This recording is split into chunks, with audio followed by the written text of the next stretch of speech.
अच्छा, अब जो है हमारे पास यहाँ पर प्रोग्राम आ जाएगा कि इसके अंदर हम देखेंगे कि हम डिफ़ॉल्ट कीवर्ड क्यों यूज़ करते हैं स्विच स्टेटमेंट के अंदर। बेसिकली ये थ्योरेटिकल क्वेश्चन है, बट जब भी आप क्वेश्चन का आंसर दें तो आप साथ एक एग्जांपल दें प्रोग्राम की फॉर्म में। तो डिफ़ॉल्ट कीवर्ड बेसिकली इसलिए यूज़ होता है कि जब कोई भी स्टेटमेंट स्विच स्टेटमेंट के अंदर, बेसिकली डिफ़ॉल्ट कीवर्ड क्या है, स्विच स्टेटमेंट की एब्रीविएशन है, स्विच स्टेटमेंट के अंदर आता है। यानी स्विच स्टेटमेंट के अंदर जब कोई भी कंडीशन एग्जीक्यूट नहीं होती तो उस केस में जो है हमारा डिफ़ॉल्ट कीवर्ड जो है वो प्रिंट होता है। यानी डिफ़ॉल्ट के अंदर जो भी वैल्यू होती है वो प्रिंट होती है। डिफ़ॉल्ट मीन्स मतलब जब आपकी कोई भी वैल्यू यानी आपकी करेक्ट नहीं होगी, जिस तरह 1 से लेकर 5 तक केसेस बने हुए हैं। अगर यूज़र ने 6 एंटर किया तो उस केस में जो है डिफ़ॉल्ट प्रिंट होगा, क्योंकि 6 का केस बना ही नहीं है। जिस तरह हम यहाँ पर एग्जांपल लेते हैं, ठीक है। तो डिफ़ॉल्ट का मैंने आपको बता दिया, ठीक है। जब कोई भी स्टेटमेंट एग्जीक्यूट नहीं होती तो उस केस में क्या होता है, डिफ़ॉल्ट जो है आपकी स्टेटमेंट चलती है स्विच स्टेटमेंट में। तो सबसे पहले हम यहाँ पर अपनी लाइब्रेरीज लिख लेंगे, हैश इंक्लूड, ठीक है, studio.h, ठीक है। और उसके बाद जो है यहाँ पर हम लिख लेंगे इंट मेन या वर्ड मेन, जो आप लिखना चाहते हैं, ठीक है। यहाँ पर हम अपना वेरिएबल डिक्लेयर कर लेंगे, int day is equal to 3, ठीक है। फॉर एग्जाम्पल हमने डे इज इक्वल टू 3 ले लिया, ठीक है। तो और यहाँ पर जो है हम क्या करते हैं, स्विच स्टेटमेंट में स्विच लिखते हैं, जो वेरिएबल हमने डिक्लेयर किया, स्विच के स्पेलिंग सॉरी गलत है, यहाँ पर हम क्या करते हैं कि जो वेरिएबल हमने डिक्लेयर किया यहाँ पर स्विच, ठीक है, ऊपर जो वेरिएबल डिक्लेयर किया वो आएगा डे, ठीक है, और यहाँ पर ब्रैकेट आ जाएगी, ठीक है। जब यहाँ पर ब्रैकेट आ गई उसके बाद जो है यहाँ पर क्या होगा, उसके बाद यहाँ पर फिर हम अपना प्रोग्राम स्टार्ट करेंगे। तो सबसे पहले हमारे पास केस बनता है, तो केस 1 है, ठीक है, केस 1, ठीक है। और केस 1 के अंदर क्या प्रिंट हो रहा है, प्रिंट एफ, ठीक है। और यहाँ पर हमारे पास आ जाएगा मंडे, ठीक है। और यहाँ पर स्लैश एन नेक्स्ट लाइन के लिए, ठीक है। यहाँ पर इन्वर्टेड कॉमर्स बाद में आएंगे, ठीक है। और यहाँ पर ब्रैकेट बंद, ठीक है। और ब्रेक हम क्यों यूज करते हैं कि जब भी हमारी कोई भी कंडीशन एग्जीक्यूट हो, यानी यहाँ पर कंडीशन मैच होगी तो वहीं से प्रोग्राम ब्रेक होके आपको आउटपुट दिखा देगा। हम ब्रेक नहीं लिखेंगे तो उस केस में आपको आउटपुट शो नहीं होगी। इसी तरह केस 2, ठीक है। और यहाँ पर जो है प्रिंट एफ, ठीक है, यहाँ पर हमने लिख दिया ट्यूजडे, ठीक है। और यहाँ पर स्लैश एन भी लिख दें कि नेक्स्ट लाइन में जो है स्टार्ट हो, ठीक है, अगला कंटेंट। और यहाँ पर हम ब्रेक लिख देंगे, ठीक है, हम यहाँ पर ब्रेक लिख देंगे। इसके बाद केस 3 केस 4 वो आपकी मर्जी है बनाना चाहिए कि नहीं। मैं इसके बाद जो है डिफ़ॉल्ट केस बना रहा हूँ, ठीक है, क्या डिफ़ॉल्ट केस, ठीक है। अगर कोई भी कंडीशन एग्जीक्यूट नहीं होती तो उस केस में क्या होगा, तो डिफ़ॉल्ट यहाँ पर लिखते हैं, डिफ़ॉल्ट के बाद यहाँ पर हम लिख देते हैं प्रिंट एफ, ठीक है। प्रिंट एफ के बाद जो भी चीज़ आपने प्रिंट करानी है यहाँ पर आ जाएगी इनवैलिड डे, कोई भी टेक्स्ट आप प्रिंट करा सकते हैं यहाँ पर, ठीक है। और स्लैश एन लिखना चाहिए, ठीक है, नहीं तो आपकी अपनी मर्जी है, ठीक है। और यहाँ पर जो है इसके साथ ब्रेक लगाने की ज़रूरत नहीं होती क्योंकि यहाँ पर प्रोग्राम ऑटोमेटिकली एंड हो जाता है। तो यहाँ पर जो है रिटर्न कुछ भी नहीं कर रहा है, इसलिए रिटर्न 0 और यहाँ पर ब्रैकेट बंद, ठीक है। बस सिंपल सा ये था, ठीक है। इसमें हमने अब क्या किया, हमने यहाँ पर जो है एक प्रोग्राम बना लिया, क्या एक प्रोग्राम बना लिया स्विच स्टेटमेंट का, ठीक है। जिसके अंदर हमने यहाँ पर पहले वेरिएबल डिक्लेयर किया डे नाम का, फिर इसका सिंटैक्स क्या था स्विच, और इसके अंदर यहाँ पर वेरिएबल नेम लिखते हैं, केसेस बनाते हैं। केस 1 बनाया, पीछे भी मैंने आपको वीडियो में समझाया हुआ है, ये चैप्टर 4 के अंदर है, ठीक है। तो यहाँ पर हमारे पास क्या है, डे की वैल्यू क्या है 3 है। अब यहाँ पर डे के अगेंस्ट हमारे पास कितने केसेस बने हुए हैं, 2, ठीक है। तो अब यहाँ पर जो है केस 3 तो हमारे पास बना हुआ ही नहीं है, ठीक है, क्योंकि सिर्फ हमारे पास 2 ही केस है, ठीक है। यहाँ पर इस वेरिएबल की वैल्यू क्या है 3। तो जब किसी भी जो भी आपने यूजर ने वैल्यू दी होगी, ठीक है, या आप अगर कोई प्रोग्राम बना रहे हैं, आपने उसको कोई वैल्यू दी होगी, अगर वो जो है, ये जो आपने कंडीशंस बनाई हैं, एक ये कंडीशन और एक ये कंडीशन, अगर इन कंडीशन से मैच नहीं करती तो इस केस में क्या प्रिंट होता है? उस केस में आपका डिफ़ॉल्ट प्रिंट होता है, ठीक है? यानी अगर फ़र्ज़ करें आपने यहाँ पर वैल्यू दी होती, फ़र्ज़ करें यहाँ पर 1 दी होती, तो आपका क्या होता? केस 1 प्रिंट होता, 2 दी होती, ये प्रिंट होता। अगर आपने 1, 2 से हटकर कोई वैल्यू दी हुई यानी 3 दी, तो उस केस में आपका क्या प्रिंट होगा? उस केस में जो है आपका डिफ़ॉल्ट प्रिंट होगा। तो डिफ़ॉल्ट का बेसिकली ये काम होता है, जब आपकी कोई भी कंडीशन एग्जीक्यूट ना हो रही हो, तो उस केस में आपका क्या होता है? डिफ़ॉल्ट प्रिंट होता है। जैसे इफ एल्स के अंदर आपका क्या प्रिंट होता था? इफ एल्स में अगर आपकी इफ की कंडीशन नहीं एग्जीक्यूट होती तो आपका एल्स प्रिंट होता है, ऐसा ही है। इसी तरह स्विच स्टेटमेंट में आपका क्या होता है? जब आपकी कोई भी कंडीशन एग्जीक्यूट नहीं होती तो उस केस में आपका क्या प्रिंट होता है? डिफ़ॉल्ट। डिफ़ॉल्ट के अंदर जो भी चीज़ दी होगी वो आपकी एज़ इट इज़ प्रिंट होके आ जाएगी। तो जस्ट ये डिफ़ॉल्ट कीवर्ड का कॉन्सेप्ट है। यानी जिस तरह इफ एल्स में होता था, अगर आपकी इफ की कंडीशन एग्जीक्यूट नहीं होती थी तो एल्स की कंडीशन एग्जीक्यूट हो जाती थी, ठीक है?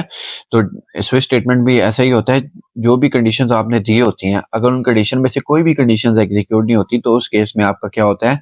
उस केस में जो है आपका डिफ़ॉल्ट की कंडीशन एग्जीक्यूट होती है। यानी जब आपकी यूज़र जो भी वैल्यू एंटर करता है वो किसी भी कंडीशन से मैच नहीं करती, अगर उनमें से कोई भी कंडीशन एग्जीक्यूट नहीं होती तो उस केस में आपका क्या प्रिंट होगा? डिफ़ॉल्ट प्रिंट होगा। तो जस्ट इतना सा कॉन्सेप्ट था, ठीक है? वैसे ये थ्योरेटिकल क्वेश्चन था। कोशिश करें कि जब भी आप कोई क्वेश्चन दें उसको प्रोग्रामेटिकली एग्जाम्पल के साथ आप डिफाइन करें। इससे क्या होता है? आपके मार्क्स जो हैं वो पूरे के पूरे मिलते हैं, ठीक है? इम्पैक्ट अच्छा आता है इसका। तो उम्मीद है आपको इसका ये स्विच स्टेटमेंट के डिफ़ॉल्ट कीवर्ड का कॉन्सेप्ट समझ आया होगा। अच्छा, अब आपके पास एक और क्वेश्चन आ गया जिसमें उन्होंने कहा हुआ है कि rules for specifying a variable name, यानी वेरिएबल को स्पेसिफाई करने के आपके पास कितने तरीके हैं। वैसे थ्योरेटिकल क्वेश्चन है, ठीक है? तो वेरिएबल डिक्लेयर करने से पहले आपको पता होना चाहिए, पिछली वीडियोस में मैंने आपको नहीं बताया, ये पेपर के अंदर क्वेश्चन आया तो मैं आपको बता देता हूँ कि वेरिएबल को डिफाइन करने के कितने तरीके होते हैं, ठीक है? सबसे पहला तरीका क्या है, ठीक है?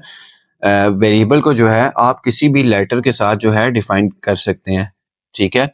जिस तरह पहला तरीका क्या है? वेरिएबल को किसी भी लेटर के साथ डिफाइन कर सकते हैं। जिस तरह हम यहाँ पर वेरिएबल डिक्लेयर करते हैं, डेटा टाइप डाली, यहाँ पर हमने ए लिख दिया, ये क्या हो गया? वेरिएबल डिक्लेयर, ठीक है? ये पहला हो गया कि किसी भी लेटर के साथ वेरिएबल को डिक्लेयर कर सकते हैं। दूसरा तरीका क्या है? दूसरा तरीका ये है कि आप वेरिएबल को किसी भी लेटर के साथ डिक्लेयर कर सकते हैं, मगर आप बीच में अंडरस्कोर भी डाल सकते हैं। अब अंडरस्कोर आपका क्या होता है? अंडरस्कोर मैं आपको बताता हूँ क्या होता है, ठीक है? जिस तरह यहाँ पर आप एक वेरिएबल लिख रहे हैं, ये डेटा टाइप है, और यहाँ पर आप लिखते हैं ओवर, और ये अंडरस्कोर इसको कहते हैं अंडरस्कोर टाइम। यानी आप इस तरह भी वेरिएबल डिक्लेयर कर सकते हैं, खाली लेटर डाल के, या फिर अगर आप अंडरस्कोर डालना चाहें वेरिएबल के दरमियान तो आप वो भी डाल सकते हैं, मगर अंडरस्कोर डालने की शर्त क्या है? वेरिएबल के दरमियान स्पेस नहीं होनी चाहिए, ठीक है? और यहाँ पर जो है फिर उसके बाद जो है तीसरा पॉइंट हमारे पास क्या है कि नो लिमिट ऑफ कैरेक्टर्स, ठीक है? ठीक है, नो लिमिट ऑफ लेंथ, ठीक है? कि वेरिएबल की लेंथ की कोई भी लिमिट नहीं होती, ठीक है? कि आप वेरिएबल की जितनी मर्जी लेंथ दें उसका कोई मसला नहीं है, ठीक है? पर मोस्टली क्या होता है, हम वेरिएबल किस तरह देते हैं? हम कोई एक स्पेसिफिक वर्ड डिफाइन कर देते हैं। जिस तरह हम क्या दे देते हैं? हम यहाँ पर दे देते हैं इंट ABC, ठीक है? इंट कोई नाम दे देते हैं मैरीटाइम, ठीक है? इस तरह के जो है हम यहाँ पर डिक्लेयर कर देते हैं, ठीक है? वेरिएबल के लेंथ की कोई लिमिट नहीं है, ठीक है?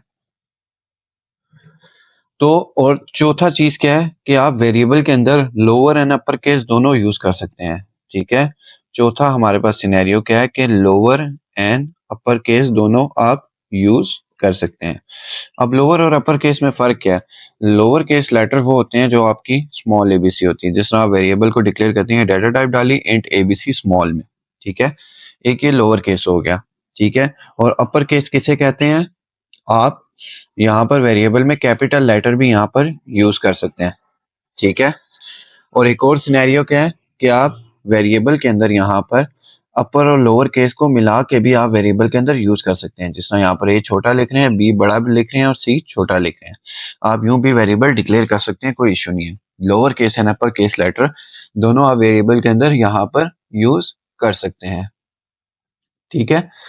और यहाँ पर पांचवा तरीका क्या है कि आप स्पेशल कैरेक्टर जो है आप वेरिएबल के अंदर यूज नहीं कर सकते, ठीक है। आप स्पेशल कैरेक्टर यहाँ पर आप यूज नहीं कर सकते, special character can not be used, ठीक है।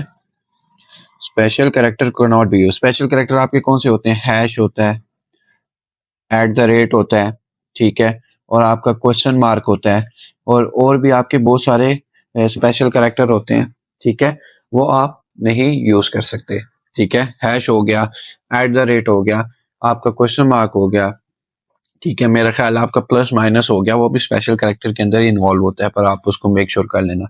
ये आप वेरिएबल डिफाइन करते हुए यूज नहीं कर सकते। जिस तरह उनका कहने का मतलब क्या है कि आप यहाँ पर लिख दें कि इंट, यहाँ पर वेरिएबल का नेम लिखा एट द रेट सी, इस तरह आप नहीं डिफाइन कर सकते। स्पेशल कैरेक्टर आपने यूज ही नहीं करना कभी वेरिएबल डिफाइन करते हुए, ठीक है। और हमारे पास छठा पॉइंट क्या है? रिजर्व वर्ड्स, ठीक है, जो सी लैंग्वेज के अंदर प्री डिफाइन है, ठीक है। रिजर्व वर्ड आप नहीं यूज कर सकते, ठीक है। रिजर्व वर्ड आप नहीं यूज कर सकते। अब रिजर्व वर्ड आपके कौन कौन से होते हैं? वो मेरा ख्याल है तीसरे चौथे चैप्टर में आपके होंगे। इंट, केस, इफ, ठीक है, जो प्री डिफाइंड वर्ड है, जिस तरह इफ कंडीशन के तौर पर यूज होता है, केस स्विच स्टेटमेंट के अंदर यूज होता है, इंट वेरिएबल की डेटा टाइप डिफाइन करने के लिए यूज होता है। ये कुछ रिजर्व वर्ड्स हैं जो हर प्रोग्रामिंग लैंग्वेज के डिफाइन होते हैं, इनको वेरिएबल के नेम के तौर पर नहीं यूज कर सकते। जिस तरह आप फॉर एग्जाम्पल करना चाहे वेर इंट लिखना चाहे आप नहीं यूज कर सकते, वेर वेरिएबल का नाम केस लिखना चाहे नहीं यूज कर सकते, क्योंकि ये प्री डिफाइंड वर्ड है प्रोग्रामिंग लैंग्वेज के अंदर, ये आप नहीं यूज कर सकते, ठीक है। और उसके बाद जो है हमारे पास एक लास्ट पॉइंट हमारे पास आ जाएगा, ठीक है, कि स्पेस नॉट अलाउड, कि आप किसी भी वेरिएबल के दरमियान आप स्पेस नहीं दे सकते, ठीक है। वेरिएबल के दरमियान आप स्पेस नहीं दे सकते। जिस तरह यहाँ पर आपने वेरिएबल डिक्लेयर किया वेर ए बी सी, आप यूं वेरिएबल डिक्लेयर नहीं कर सकते, स्पेस इज नॉट अलाउड, ठीक है। हाँ, अगर आप स्पेस के बजाय दरमियान में अंडरस्कोर डाल देंगे तब कोई इशू नहीं, वो वेरिएबल कंसीडर होगा। अगर उसके दरमियान आप स्पेस दे देंगे तो वो वेरिएबल कंसीडर नहीं होगा, इसीलिए स्पेस इज नॉट अलाउड। तो ये कुछ रूल्स हैं वेरिएबल को स्पेसिफाई करने के लिए। दोबारा बताता हूँ, पहला रूल है कि आप जो है किसी भी वेरिएबल को लेटर से स्पेसिफाई कर सकते हो, वो लेटर चाहे एक कैरेक्टर का हो या पूरे वर्ड का हो, जो भी हो, आप वेरिएबल के अंदर अंडरस्कोर दे सकते हो। लेंथ की कोई लिमिट नहीं है, ठीक है, यहाँ पर, ठीक है, लेंथ की कोई लिमिट नहीं है। और lower case and upper case letter आप यूज कर सकते हैं, ठीक है। लोअर केस मतलब small ABC, upper case capital ABC. और वेरिएबल के अंदर जो है लोअर अपर को मिला के दोनों को यूज कर सकते हैं। स्पेशल कैरेक्टर आप नहीं यूज कर सकते, ठीक है, जिस तरह at the rate, hashtag और question mark etcetera. Reserve word आप नहीं यूज कर सकते, ठीक है। जिस तरह आपका इंटीजर है, केस है, इफ है, जो आपके प्री डिफाइंड होते हैं प्रोग्रामिंग के अंदर। और किसी भी वेरिएबल को डिफाइन करते हुए आप उसके दरमियान स्पेस नहीं दे सकते, ठीक है। किसी भी वेरिएबल को डिफाइन करते हुए आप उसके दरमियान स्पेस नहीं दे सकते। तो उम्मीद है आपको वेरिएबल स्पेसिफाई करने का कॉन्सेप्ट समझ आया होगा। अच्छा, अब हमारे पास यहाँ पर एक और क्वेश्चन आ गया कि correct any 4 errors in a given code, ठीक है, कोई से 4 एरर आपने इस कोड के अंदर आपने करेक्ट करने हैं। तो लेफ्ट साइड पे ये क्या था? ये क्वेश्चन था, और यहाँ पर जो है मैं सॉल्यूशन यहाँ पर लिखूंगा, ठीक है। अब मैं इस प्रोग्राम के अंदर एरर हैं वो आपने यहाँ पर प्रिंट कराने हैं, ठीक है। तो जब भी आपने प्रोग्राम के अंदर एरर प्रिंट कराने हैं तो आपने बड़े ध्यान से देखना है चीज़ों को, ठीक है। तो सबसे पहले वॉइड मेन के आगे कभी भी सेमीकोलन नहीं आता, पहले भी हमने पढ़ा था। किसी भी वेरिएबल को डिक्लेयर करें, वेरिएबल नेम के आगे सेमीकोलन लगाते हैं। सेमीकोलन हम क्यों लगाते हैं? क्योंकि यहाँ पर स्टेटमेंट एंड हो रही है, ठीक है। क्योंकि किसी भी स्टेटमेंट को एंड करना हो, हम यहाँ पर एंड में क्या लगाते हैं? सेमीकोलन। यहाँ पर स्ट्रिंग को प्रिंट करा रहे हैं, एक इन्वर्टेड कॉमा डाला है, एक नहीं डाला।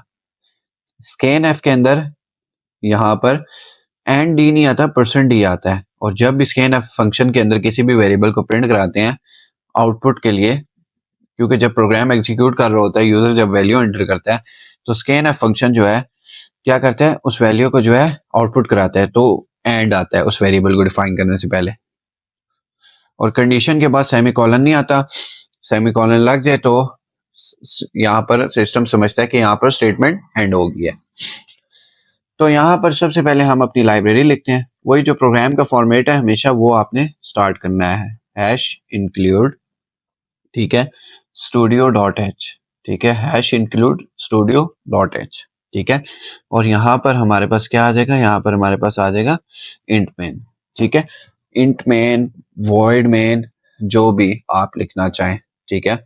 जिस तरह प्रोग्राम के अंदर वॉइड मेन है, ठीक है, आप वॉइड मेन भी लिख लें, अगर इंट मेन लिखना है तो इंट मेन लिख लें, ठीक है। आप कोशिश करें आप इंट मेन लिख लें, ठीक है।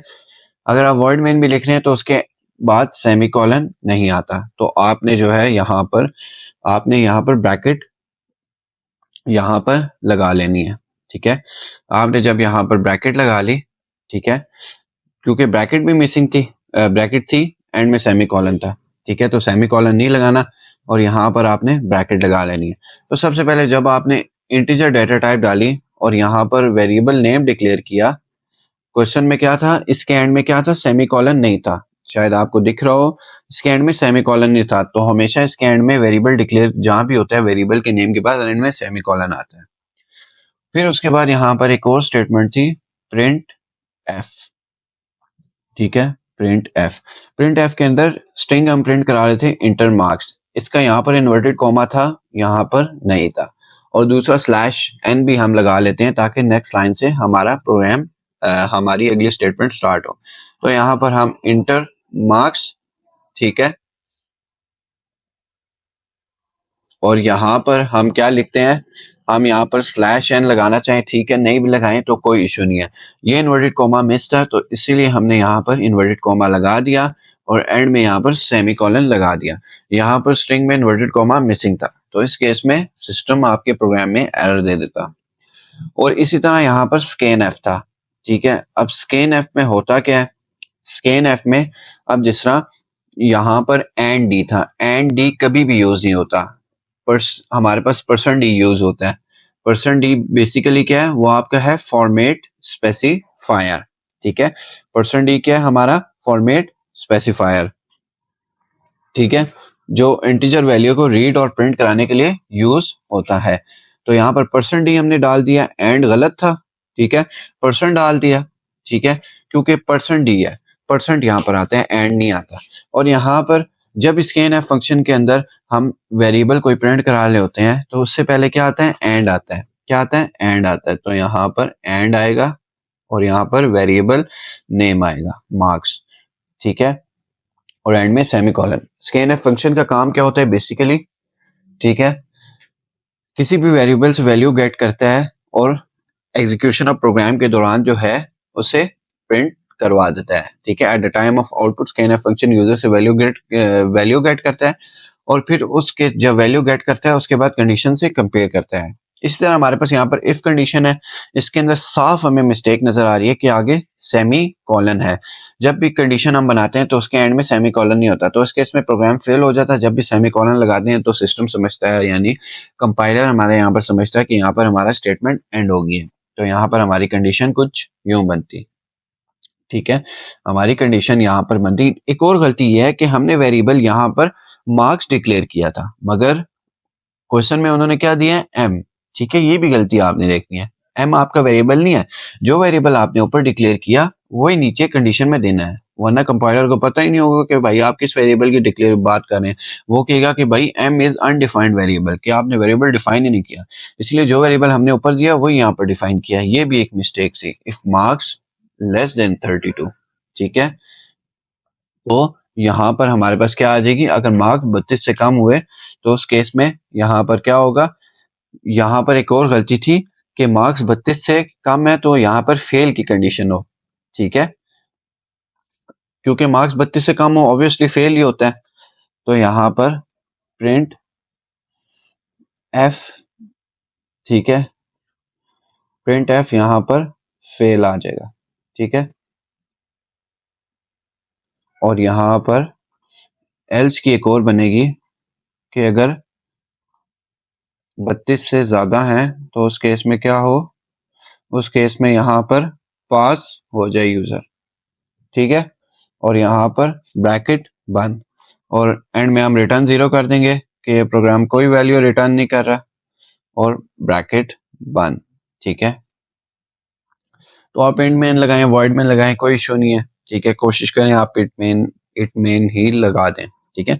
तो ये प्रोग्राम था। अब आप देखेंगे इसके अंदर हमने बेशुमार जो है हमने इस प्रोग्राम के अंदर एरर्स निकाले हैं, ठीक है। आप जिस तरह देख सकते हैं इस प्रोग्राम के अंदर हमने बेशुमार एरर्स निकाले हैं, ठीक है। तो यहाँ पर जो है जिस तरह पहला एरर क्या था कि वॉइड मेन के आगे सेमीकोलन था, हमने यहाँ पर क्या कर दिया, सेमीकोलन उसके आगे नहीं होना चाहिए। हम इंट मेन की जगह हम वॉइड मेन भी लिख सकते थे, कोई इशू नहीं है, बट सेमीकोलन उसके आगे नहीं होना चाहिए। पहली गलती, जो भी आप वेरिएबल डिक्लेयर करें उसके आगे सेमीकोलन डालें, ठीक है, ताकि यहाँ पर जो है पता लगे स्टेटमेंट एंड हो गया। यहाँ पर स्ट्रिंग प्रिंट करा रहे थे, एक इन्वर्टेड कोमा नहीं डाला था, हमने डाल दिया।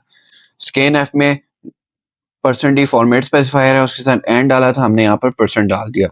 जब भी स्कैन एफ के अंदर किसी भी वेरिएबल को प्रिंट करा रहे होते हैं तो उसके साथ एंड आता है। कंडीशन के अंदर मार्क्स 32 से कम है तो ऑब्वियसली हमें पता है कि यार वो फेल ही होता है, तो उन्होंने खुद गलत लिखा था। और यहाँ पर उन्होंने जो वेरिएबल मार्क्स डिक्लेयर किया था, मगर यहाँ पर वेरिएबल m लिखा, यहाँ पर वो थोड़ा सा आपको परेशान कर रहे हैं। आप होते तो इसी तरह लिख देते, पर आपने इसको मेक श्योर करना है जो वेरिएबल आपने ऊपर डिक्लेयर किया हो उसी वेरिएबल की नाम की कंडीशन बने, वरना कंपाइलर क्या करता है, वो कहता है कि ये वेरिएबल ही अनडिफाइंड है, यानी आपने वेरिएबल डिफाइन नहीं किया। तो यहाँ भी हमने m की जगह मार्क्स लिखा, जो वेरिएबल हमने डिक्लेयर किया था उसी के नाम से कंडीशन बनाई, और यहाँ पर हमने कंडीशन बनाई प्रिंट एफ यहाँ पर फेल, और यहाँ पर ब्रैकेट कम थी वो भी हमने डाल दी, और एल्स प्रिंट एफ पास और रिटर्न 0 ब्रैकेट बंद, ठीक है। तो जस्ट सिंपल ये इतना सा कॉन्सेप्ट था। उम्मीद है आपको ये कॉन्सेप्ट समझ आया होगा। 4 एरर किए थे उन्होंने, हमने 4 से ज्यादा एरर निकाले, ठीक है। तो इतना सा क्वेश्चन था, ठीक है। अगर आपका कोई एरर गलत भी होता है, 4 एरर आप ठीक कर लेते हैं तो आपको उसके मार्क्स पूरे मिलेंगे, ठीक है। तो क्वेश्चन को आपने ध्यान से समझना है। उम्मीद है आपको ये कॉन्सेप्ट समझ आया होगा। अच्छा, अब जो है हमारे पास एक और क्वेश्चन आ गया, what happen if header files are not used in C program, list any one header file with this purpose. यानी हम हेडर फाइल्स अगर हम नहीं यूज करते सी प्रोग्राम के अंदर तो उसका क्या इम्पैक्ट आ सकता है, यानी क्या असर हो सकता है, ठीक है। एक हेडर फाइल को ही पता है। जिस तरह हम यहाँ पर एक एग्जाम्पल ले लें, हमारे पास एक एग्जाम्पल है हैश इंक्लूड studio.h, ठीक है।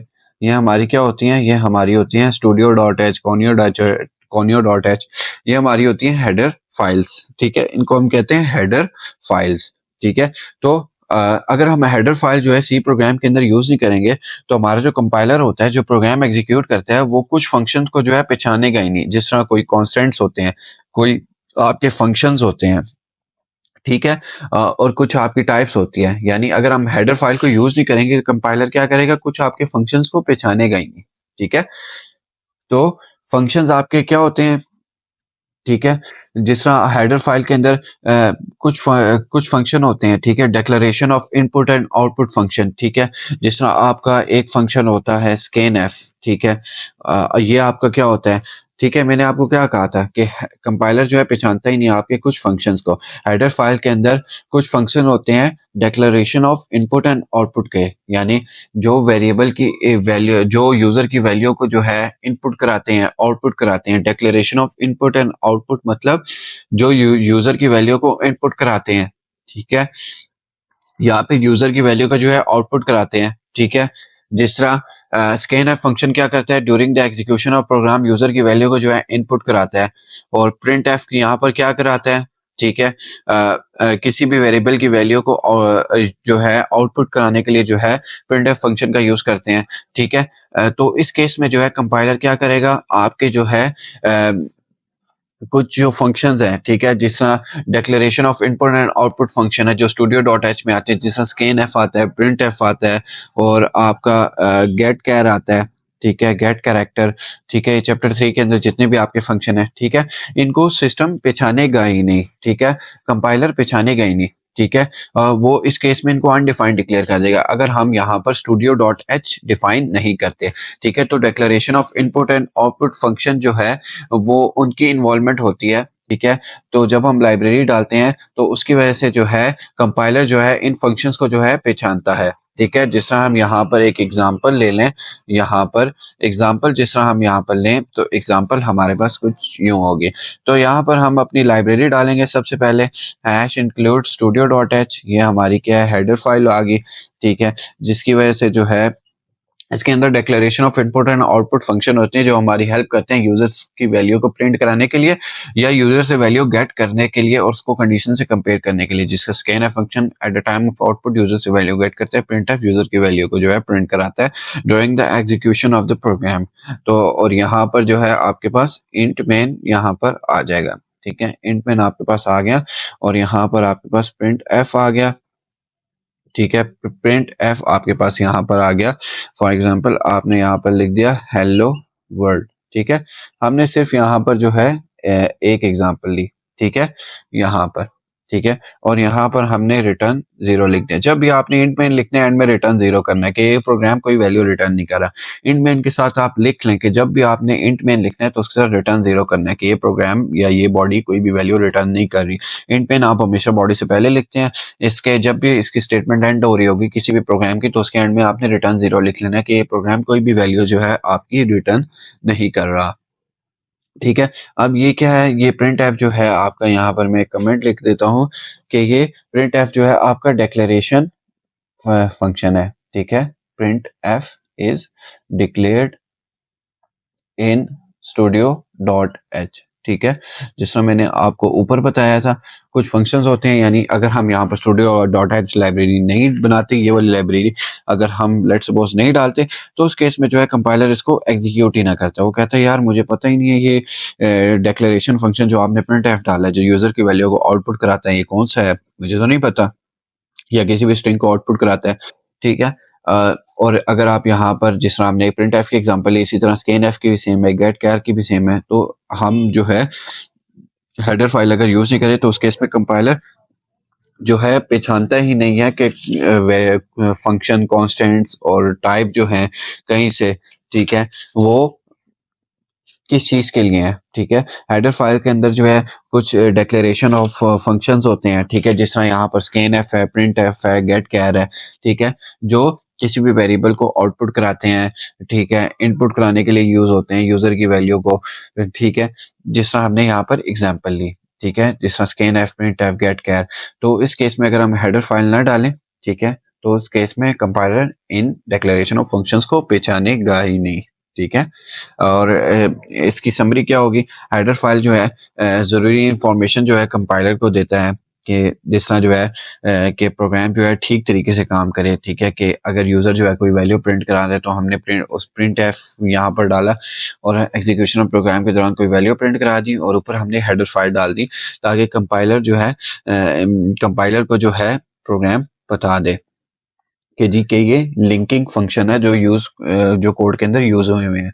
और ये सारी इन फंक्शंस के इन्वॉल्वमेंट किसके अंदर है, वो स्टूडियो डॉट एच के अंदर है, क्योंकि इसी के अंदर डिक्लेरेशन ऑफ फंक्शन होते हैं जिस तरह प्रिंट एफ, गेट कैर, स्कैन एफ। तो ये एक हमने एग्जांपल यहाँ पर ले ली। तो उम्मीद है आपको ये इसका ये कॉन्सेप्ट समझ आया होगा। अच्छा, अब जो है हमारे पास यहाँ पर एक और प्रोग्राम आ गया जिसमें उसने कहा है कि what will the value of the following expression. यहाँ पर कुछ एक्सप्रेशन दिया है, वो कह रहे हैं इसकी वैल्यू क्या होगी। हमने इसको दो में डिवाइड कर लिया है, एक ए और एक बी। ठीक है, तो सबसे पहले हम इस वाली को जो है यहाँ पर सॉल्व करेंगे। तो यहाँ पर ये प्लस प्लस क्या होता है, ये प्लस प्लस होता है आपका इंक्रीमेंट ऑपरेटर। आपका क्या होता है, ये इंक्रीमेंट ऑपरेटर। ठीक है, इंक्रीमेंट ऑपरेटर। और माइनस माइनस आपका क्या होता है, वो आपका होता है डिक्रीमेंट ऑपरेटर। ठीक है, मैंने आपको पहले भी बताया था अगर z के अंदर प्लस प्लस है तो उसका क्या मतलब है, z के अंदर एक वैल्यू प्लस होगी। ठीक है, और अगर इसके अंदर माइनस है, यानी अगर ये यूं है z माइनस माइनस तो z के अंदर एक वैल्यू माइनस होगी। ठीक है, तो यहां पर जो है होगा क्या, ठीक है, यहां पर होगा ये, ठीक है, कि अगर ये z की वैल्यू कुछ यूं है, z plus is equal to 2, तो इसका मतलब क्या है, z is equal to z plus 2। ठीक है, तो ये आपका जो है इंक्रीमेंट ऑपरेटर है। ठीक है, ठीक है, तो ये आपका जो है क्या है, इंक्रीमेंट ऑपरेटर है। ठीक है, तो इंक्रीमेंट के अंदर होता क्या है, ठीक है, इंक्रीमेंट के अंदर आपका होता क्या है, आपकी z के अंदर जो है एक वैल्यू जो है आपकी क्या होती है, आपकी z के अंदर एक वैल्यू जो है ऐड होगी जब उसके साथ प्लस प्लस हो गया, और जब इसके साथ पहले ये वैल्यू आ जाए जिस तरह x के साथ, यानी इसके अंदर, इस वेरिएबल के अंदर +1 पहले होगा, यानी 1 पहले पहले एक प्लस होगा, फिर उसके बाद x आएगा। ठीक है, तो अब हम अपने क्वेश्चन की तरफ जाते हैं। इंक्रीमेंट डिक्रीमेंट को हमने यहाँ पर पढ़ लिया। ठीक है, तो यहाँ पर हमें क्वेश्चन क्या दिया हुआ है, हमें यहाँ पर दिया हुआ है z is equal to plus plus x where x is equal to 12। ठीक है, z is equal to plus plus x where x is equal to 12। अब यहाँ पर जो है, यहाँ पर अब उसने क्या कहा है, हमारे पास कंडीशन क्या है, z is equal to plus plus x, यानी x की वैल्यू z को असाइन होने से पहले x के अंदर एक प्लस हो जाए, क्योंकि प्लस पहले है। ठीक है, अगर प्लस बाद में होता तो उसमें भी क्या होता है, अगर लेट सपोज आपकी कंडीशन कुछ यूँ होती, z is equal to x plus plus, तो x की वैल्यू क्या थी, 12, जो हमें क्वेश्चन में दी हुई है 12 प्लस 1 13 z की वैल्यू हो जाती। इसी तरह ही है, और यहाँ पर भी सेम कंडीशन ही होगी, z is equal to plus plus x है, तो यहाँ पर क्या होगा, z इज इक्वल टू, इसके अंदर एक पहले प्लस होगा, फिर उसके बाद x की वैल्यू जो हमें क्वेश्चन में दी हुई है 12 वो आ जाएगी, तो z की वैल्यू यहाँ पर क्या आ जाएगी, 13। ठीक है, तो ये हमने यहाँ पर क्या कर दिया, ये हमने यहाँ पर z की वैल्यू जो है यहाँ पर लगा दी, निकाल ली। ठीक है, और प्लस प्लस अगर पहले आ जाए तो उसको हम क्या कहते हैं, हम इसको कहते हैं प्री इंक्रीमेंट ऑपरेटर। ठीक है, कि +1 पहले जो है इसके अंदर जो है यहाँ पर प्लस कर लें। ठीक है, तो z की वैल्यू यहाँ पर क्या आ गई, z की वैल्यू यहाँ पर 13 आ गई। ठीक है, तो z की वैल्यू तो हमने निकाल ली, x की वैल्यू हमें गिवन थी, हमने यहाँ पर प्लस 12 लिख ली, 12 प्लस 1 13 हो गया। ठीक है, 1 हमने पहले प्लस करना था क्योंकि प्लस पहले था, प्लस प्लस पहले था, तो 1 का मतलब प्लस प्लस हो तो इसका मतलब है प्री इंक्रीमेंट, और प्लस प्लस पहले है तो इसीलिए प्री इंक्रीमेंट होगा, 1 पहले ऐड होगा, फिर उसके बाद x की वैल्यू आएगी 12, z इज इक्वल टू 13। अब कंडीशन उसने क्या दी हुई है, कंडीशन उसने दी हुई है यहाँ पर y is equal to z plus 3, तो y is equal to z की वैल्यू क्या है 13, 13 प्लस 3, y हमारे पास क्या आ गया 16। तो ये इतना सा जो है हमारे पास यहाँ पर सिंपल आंसर था कि पहले हमने उसके अंदर 1 ऐड किया, फिर x की वैल्यू को ऐड किया, z की वैल्यू 13 आई, फिर जब 13 वैल्यू आई तो उसको हमने यहाँ पर y की कंडीशन के साथ यहाँ पर हमने यहाँ पर प्रिंट कर दिया, तो y की वैल्यू हमारे पास यहाँ पर क्या आई, y की वैल्यू जो है हमारे पास यहाँ पर होगी 16। ठीक है, तो y की वैल्यू जो है हमारे पास यहाँ पर 16 जब हुई, तो उसने यहाँ पर एक और स्टेटमेंट दी हुई है प्रिंट एफ की, तो यहाँ पर प्रिंट एफ क्या करेगा, प्रिंट एफ, ठीक है, कॉमा यहाँ पर %d आ जाएगा। ठीक है, ठीक है, प्रिंट एफ कॉमा %d हमारे पास यहाँ पर आ जाएगा। ठीक है, और यहाँ पर %d हमारे पास यहाँ पर क्या करेगा, %d जो है यहाँ पर हमारे पास y की वैल्यू को जो है यहाँ पर क्या करेगा, प्रिंट करवाएगा। ठीक है, और यहाँ पर y की वैल्यू क्या थी, तो आउटपुट में हमारे पास क्या आ जाएगा, y की वैल्यू क्या है 16, तो आउटपुट में हमारे पास क्या आ जाएगी, इस वेरिएबल की वैल्यू आउटपुट हमारे पास यहाँ पर आ जाएगी, आउटपुट हमारे पास आ जाएगी 16। ठीक है, क्योंकि y की जो वैल्यू है वो एज इट इज प्रिंट होके हमारे पास यहाँ पर आ जाएगी, जो हमने ऊपर निकाली है सिंपल इस कंडीशन के थ्रू। ठीक है, y की वैल्यू हमने यहाँ पर निकाली, z प्लस 3 के अंदर जो है हमने यहाँ पर डाल के, ठीक है, z की वैल्यू जो है हमारे पास क्या थी, ठीक है, z की वैल्यू हमारे पास यहाँ पर 13 थी, 13 प्लस 3 16, प्रिंट एफ के अंदर हमने y की वैल्यू डाली तो हमें आउटपुट दे दी उसने। ठीक है, ठीक है, और यहाँ पर जो है हमने सेमीकोलन एज इट इज डालना है, जो हम मिस कर गए थे। इसके बाद हमारे पास दूसरी कंडीशन आ गई, n plus is equal to 5। हमने कहा था कि जब n plus is equal to 5 हो तो इसका मतलब क्या होता है, इसका मतलब होता है n is equal to n plus 5। ठीक है, n plus is equal to अगर 7 भी होता तो इसका मतलब होता है n is equal to n plus 7, n plus is equal to 5 है तो इसीलिए इसका मतलब है n is equal to n plus 5। तो ये भी इंक्रीमेंट ही ऑपरेटर यहाँ पर यूज हो रहा है। तो यहाँ पर हमारे पास क्या है, ठीक है, यहाँ पर हमारे पास n की वैल्यू क्या है, n की वैल्यू जो है हमारे पास यहाँ पर 7 है। ठीक है, n की वैल्यू हमारे पास क्या है, n की वैल्यू जो है हमारे पास यहाँ पर 7 है। ठीक है। तो यहाँ पर हम लिख देंगे n is equal to, n की वैल्यू हमारे पास क्या थी 7, 7 प्लस 5 हमारे पास आ जाएगा। तो n is equal to 7 plus 5 is equal to हमारे पास क्या आ जाएगा 12 यहाँ पर हमारे पास आ जाएगा। ठीक है, तो यहाँ पर हमारे पास 12 आ जाएगा। यहाँ पर हम सेमीकोलन लिखना भूल गए थे, सेमीकोलन को हमने इसी तरह लेकर चलना है। ठीक है, तो n की वैल्यू हमारे पास क्या आ गई 12। अब यहाँ पर उसने एक और स्टेटमेंट दी हुई थी जो हमें गिवन है प्रिंट एफ की। ठीक है, प्रिंट एफ। ठीक है, और यहाँ पर हमारे पास परसेंट डी आया। ठीक है, और यहाँ पर कोमा, और यहाँ पर आगे हम एन लिखेंगे। ठीक है, और ब्रैकेट बंद। और जब प्रिंट एफ क्या करेगा, एन की जो वैल्यू होगी यहाँ पर प्रिंट करा देगा। एन की वैल्यू यहाँ पर 12 है, तो यहाँ पर हमारे पास आउटपुट क्या आ जाएगी, आउटपुट भी हमारे पास आ जाएगी यहाँ पर 12। ठीक है, तो ये इतना सा एक्सप्रेशन को सॉल्व करने का क्वेश्चन था। तो जस्ट इसमें इंक्रीमेंट ऑपरेटर का जो है यहाँ पर यूज हुआ। ठीक है, तो उम्मीद है आपको इसका ये कॉन्सेप्ट समझ आया होगा।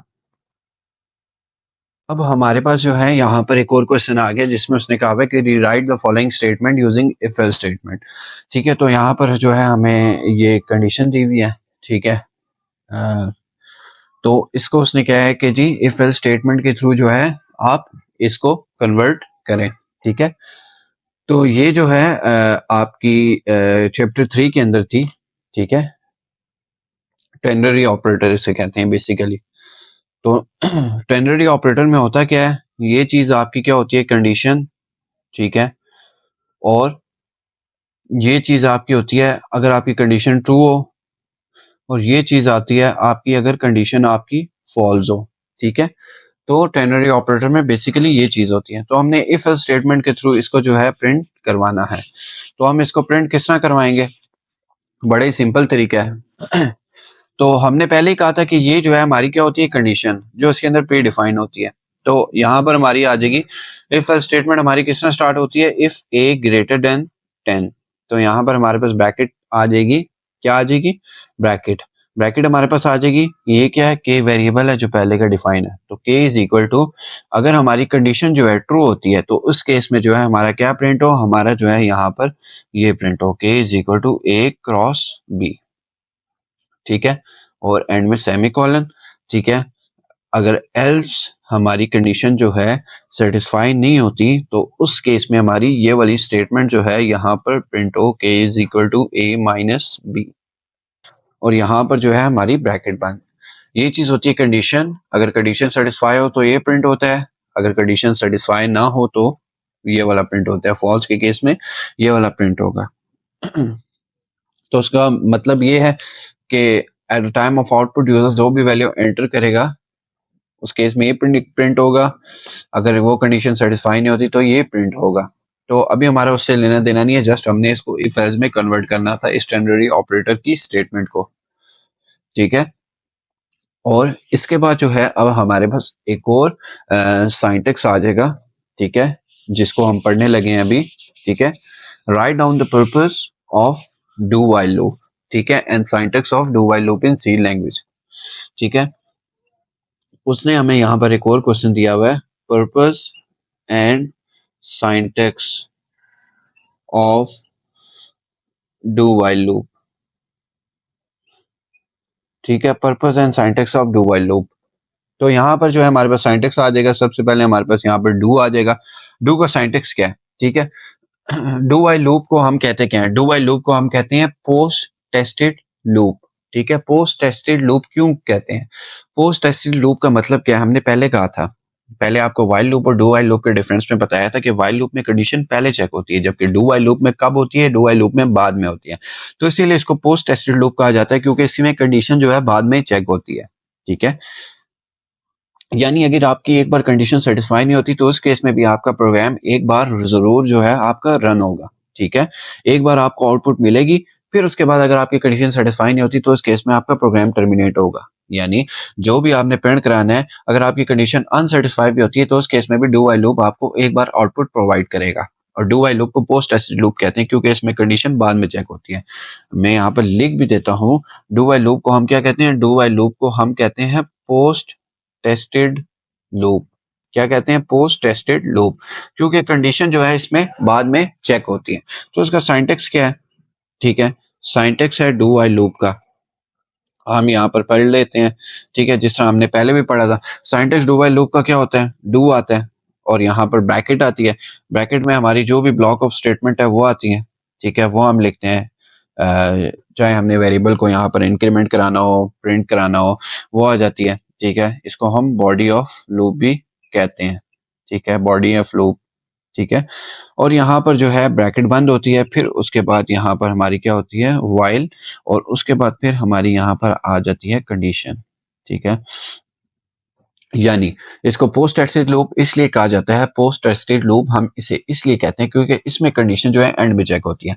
यानी बॉडी ऑफ लूप के अंदर जो भी होगा वो आपका पहले प्रिंट होगा, ठीक है, फिर उसके बाद कंडीशन चेक होगी, ठीक है। यानी अगर आपकी पहली बार जो है अगर आपकी कंडीशन मैच भी नहीं करती तो इस केस में डू व्हाइल लूप आपको एक बार आउटपुट देगा, ठीक है। फिर उसके बाद कंडीशन को चेक करेगा, कंडीशन पास हुई या फेल हुई वो बात का लेना देना है। मगर do while loop post tested loop है, कंडीशन इसमें बाद में चेक होती है, जबकि व्हाइल लूप क्या है, वो प्री टेस्टेड लूप है, उसमें कंडीशन पहले ही चेक होती है। तो इससे आपको डू व्हाइल लूप और व्हाइल लूप का डिफरेंस भी जो है समझ आ गया। और सामने मैं आपको व्हाइल लूप का सिंटैक्स भी लिख देता हूँ, ठीक है, ताकि आपको वाज़ेह हो जाए, ठीक है। व्हाइल लूप, ठीक है। तो व्हाइल लूप में होता क्या है, व्हाइल लूप में पहले कंडीशन चेक होती है, ठीक है,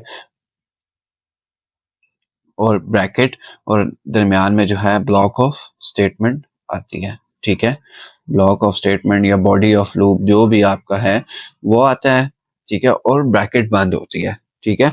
जबकि डू व्हाइल लूप में क्या होता है, पहले आपकी जो है बॉडी ऑफ लूप चलता है, फिर उसके बाद कंडीशन जो है आपकी जो है चेक होती है। जबकि व्हाइल लूप में क्या होता है, व्हाइल लूप जो है पहले कंडीशन चेक होती है, फिर उसके बाद जो है आपकी बॉडी ऑफ लूप जो है रन होती है। इसीलिए व्हाइल लूप को जो है हम क्या कहते हैं, प्री टेस्टेड लूप, ठीक है, क्योंकि इसमें कंडीशन जो है क्या होता है, पहले चेक होती है। और डू व्हाइल लूप को हम क्या कहते हैं, पोस्ट टेस्टेड लूप, क्योंकि इसमें कंडीशन क्या होती है, बाद में चेक होती है।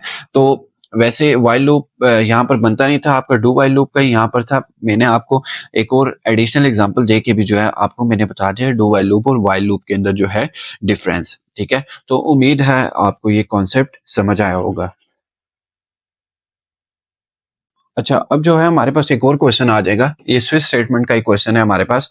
इसके अंदर जो है हमारे पास वो कहेगा कि what will be the output of the following code, कि बहुत सारे ऐसे क्वेश्चन हमारे पास आते हैं कि जिसमें उन्होंने प्रोग्राम लिखा हुआ होता है और वो कहते हैं उसकी आउटपुट बताओ। जिस तरह यहाँ पर प्रोग्राम लिखा हुआ है, ठीक है, और इसकी हमने आउटपुट बतानी है, तो ये प्रोग्राम क्या डिफाइन कर रहा है कि ये स्विच स्टेटमेंट का प्रोग्राम है, क्योंकि यहाँ पर स्विच का यूज हुआ हुआ है और केसेस बने हुए हैं।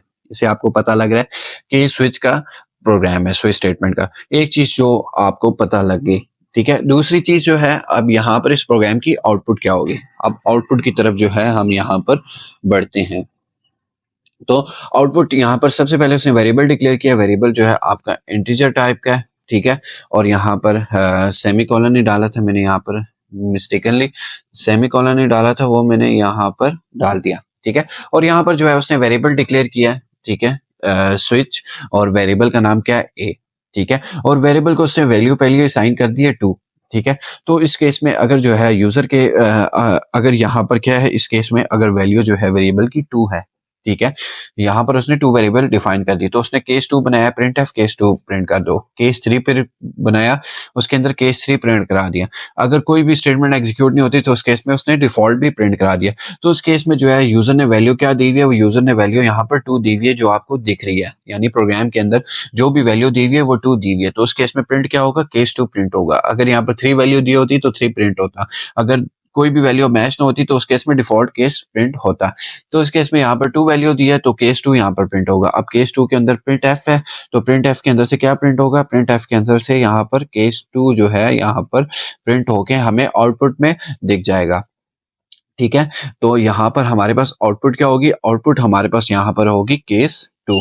बस इतना सा प्रोग्राम था। अगर यहाँ पर लेट सपोज 3 वैल्यू होती, केस 3 प्रिंट होता, 4 होती तो उस केस में 4 वाला तो केस ही नहीं है, तो उस केस में डिफॉल्ट वैल्यू प्रिंट होती, ठीक है। तो इस केस में हमारे पास 2 वैल्यू है, तो इसीलिए यहाँ पर जो है 2 प्रिंट होगा। तो जस्ट सिंपल आपने प्रोग्राम को समझना होता है और आपने उसके अकॉर्डिंग ही जो है आपने आउटपुट जो है प्रोवाइड करनी होती है। तो उम्मीद है आपको ये प्रोग्राम समझ आया होगा। अच्छा, अब जो है हमारे पास यहाँ पर एक और प्रोग्राम आ जाएगा जिसमें उसने कहा कि write a C program that reads the length and width of a rectangle and prints its area. यानी वो प्रोग्राम जो है आप लिखें जो लेंथ एंड विड्थ को जो है रेक्टेंगल की रीड करे, ठीक है, और उसका जो है एरिया प्रिंट करें। यानी लेंथ एंड विड्थ को जो है पढ़ के उसका एरिया जो है प्रिंट करें। तो ये प्रोग्राम बड़ा सिंपल सा है, इस पे एरिया का सिर्फ फॉर्मूला लगेगा, ठीक है, जो हम आगे देखेंगे कौन सा फॉर्मूला है, ठीक है। तो यहाँ पर जो है सबसे पहले हम अपनी लाइब्रेरी लिखते हैं, hash include studio dot H, ठीक है, hash include studio studio dot H, ठीक है। और उसके बाद जो है यहाँ पर हमारे पास इंट मेन आ गया, ठीक है, इंट मेन, ठीक है, और ब्रैकेट बंद, और ठीक है। और यहाँ पर जो है अब हमारे पास यहाँ पर पॉइंट वाली वैल्यू है, तो इसीलिए उसके लिए हम डेटा टाइप कौन सी यूज करेंगे, फ्लोट, क्योंकि जाहिर बात है आउटपुट में हमारे पास पॉइंट वाली वैल्यू आएगी, तो इसीलिए हम डेटा टाइप कौन सी यूज करेंगे, फ्लोट वाली। तो फ्लोट के साथ हम तीन वेरिएबल डिक्लेयर कर लेंगे। पहला वेरिएबल है लेंथ, दूसरा वेरिएबल है हमारे पास विड्थ, और तीसरा वेरिएबल है हमारे पास एरिया। तीन वेरिएबल हमने डिक्लेयर कर लिए, फ्लोट, डेटा टाइप डाली हमने, लेंथ विड्थ एरिया, तीन वेरिएबल डिक्लेयर कर लिए, क्योंकि उसने कहा था कि लेंथ एंड विड्थ को पढ़ के हमें एरिया प्रिंट करके दे, इसीलिए लेंथ एंड विड्थ लिखे, ठीक है। उसको सिस्टम पढ़ेगा, फिर उसके बाद उसकी एरिया जो है प्रिंट कर देगा। तो यहाँ पर जो है हमने यहाँ पर प्रिंट एफ स्टेटमेंट यूज की, ठीक है, प्रिंट एफ, ठीक है, इंटर, ठीक है, लेंथ ऑफ रेक्टेंगल, ठीक है, क्योंकि यहाँ पर जो है लेंथ एंड विड्थ की रेक्टेंगल को पढ़ के जो है उसने आउटपुट यहाँ पर लिखनी है, तो इसीलिए यहाँ पर हमने लिख दिया इंटर लेंथ ऑफ रेक्टेंगल। और स्कैन एफ फंक्शन जो है हम इसलिए यूज करते हैं क्योंकि during the execution of program user से वैल्यू गेट करने के लिए हम यहाँ पर स्कैन एफ फंक्शन यूज करते हैं, ठीक है। और यहाँ पर जो है फॉर्मेट स्पेसिफायर परसेंट एफ आएगा, क्योंकि यहाँ पर जो है फ्लोटिंग पॉइंट वैल्यू जो है यहाँ पर होगी, यानी पॉइंट के अंदर, तो इसीलिए परसेंट एफ जो है यहाँ पर आएगा, ठीक है। और यहाँ पर जो है यहाँ पर हमारे पास जब भी स्कैन एफ डालते हैं तो यहाँ पर एंड आता है, और जिस वेरिएबल की वैल्यू को गेट करना है वो आ जाएगा आगे, लेंथ वेरिएबल की वैल्यू को गेट करना है। इसी तरह विड्थ के लिए भी यही करेंगे, प्रिंट एफ, ठीक है, और यहाँ पर इंटर, ठीक है, विड्थ ऑफ रेक्टेंगल, ठीक है, इंटर विड्थ ऑफ रेक्टेंगल, और यहाँ पर सेमीकोलन, और यहाँ पर स्कैन एफ, परसेंट एफ, और यहाँ पर हमारे पास विड्थ आ जाएगा, ठीक है। और यहाँ पर जिस तरह हमने लेंथ के लिए लिखा फिर उसकी वैल्यू को स्कैन एफ के थ्रू गेट किया, इसी तरह जो है हमने फिर विड्थ लिखी और स्कैन एफ के थ्रू उसकी वैल्यू को गेट किया, और परसेंट एफ फॉर्मेट स्पेसिफायर यहाँ पर यूज किया फ्लोटिंग पॉइंट वैल्यू को गेट करने, फ्लोटिंग पॉइंट वैल्यू को प्रिंट कराने के लिए, ठीक है, रीड और प्रिंट कराने के लिए परसेंट एफ फॉर्मेट स्पेसिफायर का यहाँ पर हमने यूज किया, ठीक है। और यहाँ पर हमने अब क्या प्रिंट कराना था, लेंथ एंड विड्थ की वैल्यू को पढ़ के वो क्या करे, एरिया को प्रिंट करे। तो एरिया का फॉर्मूला क्या है जो हम शुरू से पढ़ते आ रहे हैं मैथ्स में भी, area is equal to length multiply width. Programming language में हम विड्थ इस तरह डालते हैं जिस तरह स्टैटिक होता है, ठीक है, area is equal to length multiply width, ठीक है। ये एरिया का जो है हमारे पास यहाँ पर फॉर्मूला है, ठीक है। एरिया वेरिएबल लिखा, आगे लेंथ मल्टीप्लाई विड्थ लिखा, ये हमारे पास फॉर्मूला है, ठीक है। और यहाँ पर हमने प्रिंट एफ कर दिया, ठीक है, ठीक है, प्रिंट एफ हमने यहाँ पर कर दिया, ठीक है, एरिया ऑफ, ठीक है, रेक्टेंगल, ठीक है, एरिया ऑफ रेक्टेंगल, ठीक है, एरिया ऑफ रेक्टेंगल हमारे पास, ये हम यहाँ पर स्ट्रिंग का टेक्स्ट लिख रहे हैं, और यहाँ पर हम परसेंट है फॉर्मेट स्पेसिफायर जो है हमारे पास यहाँ पर आया, ठीक है।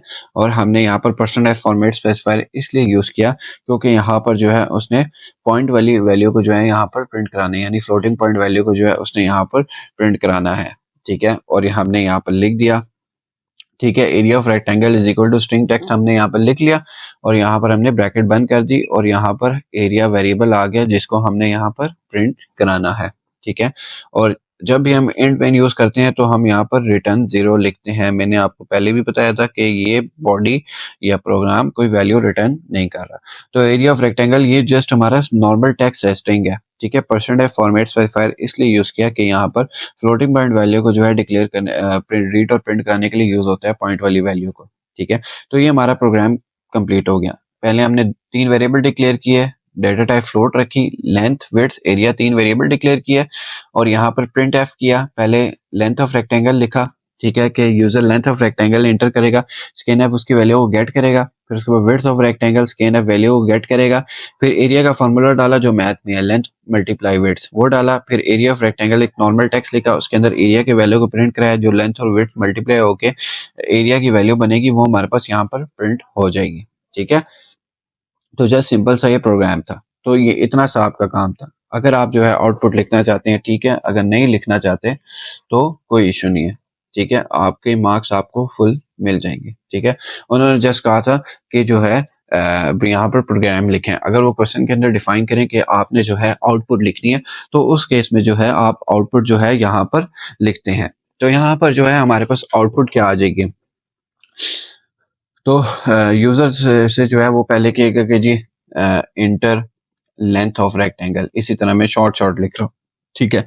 तो यूजर जो है यहाँ पर इंटर करेगा, लेट सपोज इंटर करता है 2.5, ठीक है। विड्थ ऑफ रेक्टेंगल वो यहाँ से यूजर से पूछेगा, वो इंटर करता है 3.5, ठीक है। तो एरिया का क्या फॉर्मूला है, तो यहाँ पर हमने क्या लिखा था, यहाँ पर हमने लिखा था area is equal to length multiply width, ठीक है। तो जब उसे लेंथ और विड्थ की मल्टीप्लाई वैल्यू मिल गई, लेंथ की वैल्यू क्या थी 2.5, विड्थ की वैल्यू क्या थी यहाँ पर 3 थी, लेट सपोज 3 दे दी, ठीक है, 3 दे दी या 3.7 दे दी, कोई भी दे दी, ठीक है। तो एरिया का वैल्यू यहाँ पर क्या होगी, 2.5 लेंथ की वैल्यू है, वेट की वैल्यू 3.7, आपस में मल्टीप्लाई होगी, वो एरिया की वैल्यू होगी। और जो एरिया की वैल्यू होगी वो प्रिंट एफ स्टेटमेंट यहाँ पर क्या कर देगी, वो यहाँ पर जो है आपको आउटपुट दे देगी। अभी जो है मेरे पास कैलकुलेटर नहीं है, ठीक है, इसीलिए मैं आपको इसकी आउटपुट जो है लिखवा नहीं सकता। अवल आपने कैलकुलेटर में मल्टीप्लाई कर लेना है, बस आपका इस स्ट्रक्चर से काम है। जब वो आउटपुट के तब आपने आउटपुट प्रिंट करानी है, जब वो आउटपुट करना के तो जस्ट आपने प्रोग्राम लिख के छोड़ देना है, और आउटपुट प्रिंट करा दे वो अच्छा इंपैक्ट डालता है। तो यहाँ पर आपने 3 वेरिएबल डिक्लेयर किए, लेंथ ऑफ रेक्टेंगल लिखी, फिर उसकी वैल्यू को गेट किया आउटपुट के दौरान, इस तरह विड्थ ऑफ रेक्टेंगल लिखा, स्कैनफ फंक्शन का यूज करके उसकी वैल्यू को गेट किया, एरिया का फार्मूला डाला, length cross width, length multiply width और प्रिंट एफ, फिर उसके बाद एरिया की वैल्यू को प्रिंट करा दिया, ठीक है। और एरिया ऑफ रेक्टेंगल यहाँ पर नॉर्मल टेक्स्ट है, परेशान नहीं होना। और %f यहाँ पर क्या है, फ्लोटिंग पॉइंट वैल्यू को प्रिंट कराने के लिए यहाँ पर हम %f का यूज करते हैं। और इंट में जब भी हम डालते हैं रिटर्न 0 डालते हैं कि ये बॉडी या प्रोग्राम कोई वैल्यू रिटर्न नहीं कर रही। तो उम्मीद है आपको इसका ये कॉन्सेप्ट समझ आया होगा। अच्छा, अब जो है हमारे पास यहाँ पर एक और टॉपिक आ जाएगा जो है यूआरएल, यूनिफॉर्म रिसोर्स लोकेटर। अब इसका काम क्या होता है, ठीक है। यूनिफॉर्म रिसोर्स लोकेटर का काम क्या होता है, ये एक एड्रेस होता है, ठीक है, जो वेब पेजेस को जो है एक्सेस करने के लिए या इमेजेस को एक्सेस करने के लिए या किसी वीडियोस को या किसी भी डॉक्यूमेंट को जो है एक्सेस करने के लिए यूज होता है। यानी जब भी जो है आप गूगल पर जाते हैं, ठीक है, किसी चीज को सर्च करते हैं, वो किसके थ्रू करते हैं, वो आप करते हैं यूनिफॉर्म रिसोर्स लोकेटर यूआरएल के थ्रू। यानी कोई भी आप एड्रेस देते हैं, आप लेट सपोज आप कोई ना कोई एड्रेस देते हैं, उसके अगेंस्ट ही जो है आपको जो है रेलिवेंट इन्फॉर्मेशन मिलती है। जिस तरह किसी वेबसाइट पर जा रहे हैं, उस वेब पेज का आप एड्रेस देंगे, जिस तरह आपके घर का भी तो है यूनिक एड्रेस होता है, ठीक है। उस एड्रेस की बेसिस पर आप किसी जगह पर पहुंचते हैं, अगर आपने किसी के घर पर पहुंचना है। तो इसी तरह जब आपने जो है सर्च इंजन पर जाके जो है सर्च करना है, वो भी आप किसके थ्रू करेंगे, किसी एड्रेस के थ्रू जो है आप यहाँ पर सर्च करेंगे, ठीक है। जिस तरह आपने google.com पे जाना है, google.com पे आप किस तरह जाते हैं, ठीक है, आप किसी भी स्पेसिफिक एड्रेस के थ्रू जो आप जाते हैं, जिस तरह जो है google.com का आप यहाँ पर ले लें। अगर आपने एड्रेस लेना है तो वो एड्रेस इसका यूं होगा कुछ, ठीक है, www.google.com, ठीक है। ये एक एड्रेस होता है, ठीक है, जो आपको जो है किसी भी रिसोर्स को एक्सेस करने के लिए यूज होता है। जिसमें google.com है, तो ये google.com को एक्सेस करने के लिए ये हमारे पास एड्रेस होता है। इस एड्रेस को हम क्या करते हैं, यूआरएल। ये हमारा क्या है, ये सारे का सारा हमारा होता है यूआरएल। यूआरएल हमारे पास क्या होता है, ये एक एड्रेस होता है जो इंटरनेट पर अवेलेबल रिसोर्सेज को एक्सेस करने के लिए यूज होता है। किसी भी किस्म के रिसोर्सेज हो सकते हैं, किसी इमेज को एक्सेस करना हो उसका अलग यूआरएल होगा, ठीक है।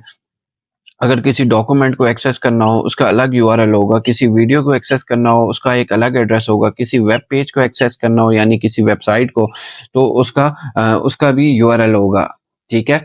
तो यूनिफॉर्म रिसोर्स लोकेटर का काम ये है कि किसी भी एड्रेस को जो है एक्सेस करने के लिए, यानी इंटरनेट पर अवेलेबल रिसोर्सेज होते हैं उनको आप किस तरह एक्सेस करते हैं, किसी भी एड्रेस के थ्रू, ठीक है। यानी हर एड्रेस जो है वो आपका जो है यूनिक होता है, यानी ठीक है, सेम एड्रेस आपके नहीं होते हैं, जो भी एड्रेस आप सर्च करते हैं वो आपका यूनिक होता है। जिस तरह यूट्यूब आपने सर्च करना है, यूट्यूब का भी जो है अपना एड्रेस होगा, ठीक है। जिस तरह गूगल सर्च करना है, गूगल का ये यूआरएल लिखा हुआ है, ठीक है। इस यूआरएल के थ्रू ही जो है आप इस रिसोर्स को जो है एक्सेस कर सकेंगे। अगर आप यूआरएल गलत लिखते हैं तो उस केस में आप एक्सेस नहीं कर सकते। किसी इमेज, डॉक्यूमेंट, वीडियो को एक्सेस करना है वो भी आप यूआरएल के थ्रू करते हैं। अब जब आपको यूआरएल का मैंने बता दिया, मैं आपको कंपोनेंट ऑफ यूआरएल के बारे में भी बता देता हूँ, ठीक है। अब यहाँ पर कंपोनेंट ऑफ यूआरएल, ठीक है, ठीक है। अब कंपोनेंट्स इसके क्या होते हैं, पहली चीज हमारे पास क्या है, पहली चीज है हमारे पास यहाँ पर प्रोटोकॉल, ठीक है। पहली चीज हमारे पास क्या है, यहाँ पर प्रोटोकॉल है। अब प्रोटोकॉल क्या है, ठीक है, ये मेथड स्पेसिफाई करता है कि कौन सा आप मेथड यूज कर रहे हो। प्रोटोकॉल का काम क्या है, ये आपको जो है मेथड स्पेसिफाई करता है, ठीक है। स्पेसिफाई द मेथड, ठीक है, टू एक्सेस रिसोर्स, ठीक है। तो प्रोटोकॉल का काम क्या होता है, specify the method to access resource. आपका मेथड कौन सा हो सकता है, मेथड आपका हो सकता है HTTP, ठीक है, या फिर आपका HTTPS, ठीक है। ये मेथड जो है आपका प्रोटोकॉल होता है, ये नेटवर्क पर ट्रैवलिंग कराने के लिए इन प्रोटोकॉल्स का यूज करते हैं। जिस तरह आपका गूगल के यूआरएल में आपने देखा होगा HTTPS होता है, ये आपका क्या होता है, प्रोटोकॉल होता है। दूसरी चीज आपकी होती है डोमेन नेम, ठीक है। दूसरी चीज आपकी क्या होती है, डोमेन नेम, ठीक है। अब डोमेन नेम आपकी क्या होती है, ठीक है, ये सर्वर को इंडिकेट करता है कि जी के को, कौन सा रिसोर्स जो है आपने यहाँ पर सर्च करना है, ठीक है। डोमेन नेम का बेसिकली काम ये होता है, ये सर्वर को इंडिकेट करता है कि कौन सा रिसोर्स आपने सर्च करना है। जिस तरह आपने यहाँ पर google.com सर्च करना है तो आप वो यहाँ पर जो है आप यहाँ पर आप वो देंगे, ठीक है। जिस तरह easyexample.com, ठीक है। और यहाँ पर जो है डोमेन नेम आपका कोई भी हो सकता है, ठीक है। डोमेन क्या होता है, आपकी जगह होती है, यानी आपकी वेबसाइट का यूनिक एड्रेस होता है, ठीक है, डोमेन, ठीक है। डोमेन क्या होता है, डोमेन जो है आपकी वेबसाइट का जो है यूनिक एड्रेस होता है, ठीक है। तो यहाँ पर जो है डोमेन नेम के अंदर, ठीक है, डोमेन नेम में क्या होता है, ठीक है, डोमेन नेम, ठीक है। तो डोमेन नेम में जो है सर्वर को ये इंडिकेट करता है कि कौन सा रिसोर्स जो है होस्ट होना है, ठीक है। जिस तरह example.com, ठीक है। और तीसरी चीज हमारे पास यहाँ पर क्या होती है, तीसरी चीज हमारे पास पाथ होती है कि पाथ जो है आपने स्पेसिफाई करना है, ठीक है। पाथ जिस तरह जो है आप स्लैश लिखते हैं about.html, ठीक है। कोई भी पाथ आपने आगे दे दिया, ठीक है। लेट सपोज आपने किसी वेबसाइट पे जो है आपने देना है जी पाथ, ठीक है, about.html। अब ये क्या है, ये आपकी वेबसाइट के अंदर पेज होगा, ये डायरेक्ट इस पेज पे ले जाएगा। और डोमेन नेम आपका क्या होगा, example.com, ठीक है, या आपका जो है google.com, ठीक है। ये आपका क्या होगा, ये आपका डोमेन नेम आपका यहाँ पर होगा, ठीक है। मैं इसको थोड़ा वाजिया करके लिख लेता हूँ, ठीक है, एग्जाम्पल, ठीक है।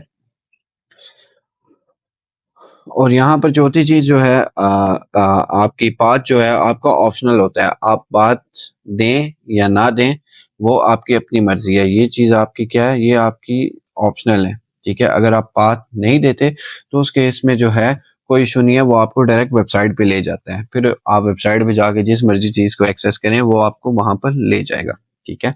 और डोमेन नेम क्या है, जिस तरह गूगल जो है वो क्या है, गूगल जो है आपकी डोमेन नेम है, ठीक है। आपकी वेबसाइट का जो नाम होता है वो क्या होता है, वो होता है डोमेन नेम, ठीक है। वो आपकी वेबसाइट डोमेन क्या होती है, बेसिकली आपकी वेबसाइट का जो है यूनिक एड्रेस होता है। और यूआरएल की एक एग्जांपल जो मैंने आपको बताई थी HTTPS, ठीक है, www.google.com, ठीक है।